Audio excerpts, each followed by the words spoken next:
Welcome to sunny Winter Haven, Florida. I'm Lane Dawg Bowers, and I want you to realize you are greatly blessed, highly favored, and deeply loved. And today, I want to talk to you about a verse, and I want to make this really quick today.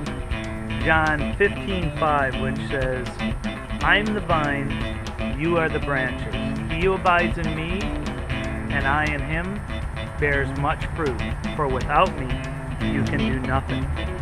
You know, as I was thinking about that, I think for a lot of Christians, and it's hard, especially if you're a businessman like me and an athlete, it's very hard not to rely on your own efforts. I think a lot of Christians out there really secretly think that actually they can do something without Jesus. And I think even though I think if you take this at its word as truth, that is the truth. Without him, we can do nothing. Sometimes we feel a little cocky and getting out there. I know for me, a lot of times, I love marketing, so I love going out there. I could be at a different marketing conference every single week, but then I love the information, I love the knowledge, loving how to grow and learn my business. But when, in the Bible it talks about unless the Lord builds the house, he labors in vain who builds it. Paraphrasing there, but I think you know what I'm talking about.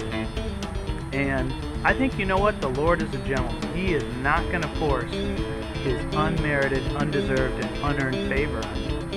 But what if you were to abide in him? How do you do that? To me, I think it's when you hear and keep on hearing, keep on reading about the finished work of Jesus.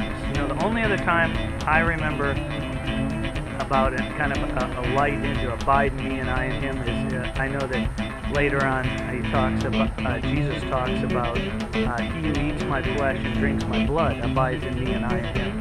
So I think that's kind of a quick insight, an amazing insight, that when you partake of the finished work of Jesus, which the bread represents Jesus' body, and he was even saying my flesh,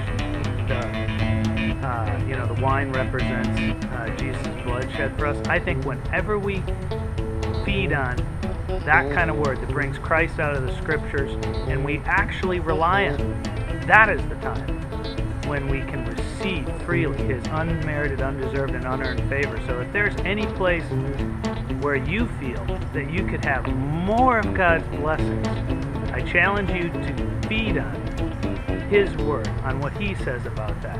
Rely on him, trust him. How do I do that? I do that by reading and hearing good news about Jesus.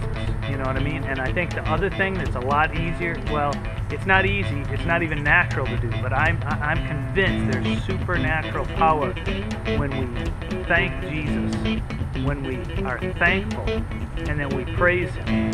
I used to think that was just some egotistic God that just wants people to praise him because he's God, but I think probably the most under-exaggerated words in the Bible is it's good to give thanks to the Lord and to sing praise to his name now most high. I think we're going to find out someday that when we did that, amazing things are happening in the unforeseen world. So, I'm just going to leave you with that note, and abide in Jesus' love for you today. Trust him with your greatest worries. Give him all of your cares, all your worries. I hope this is a blessing to you today. God bless you, and expect a miracle.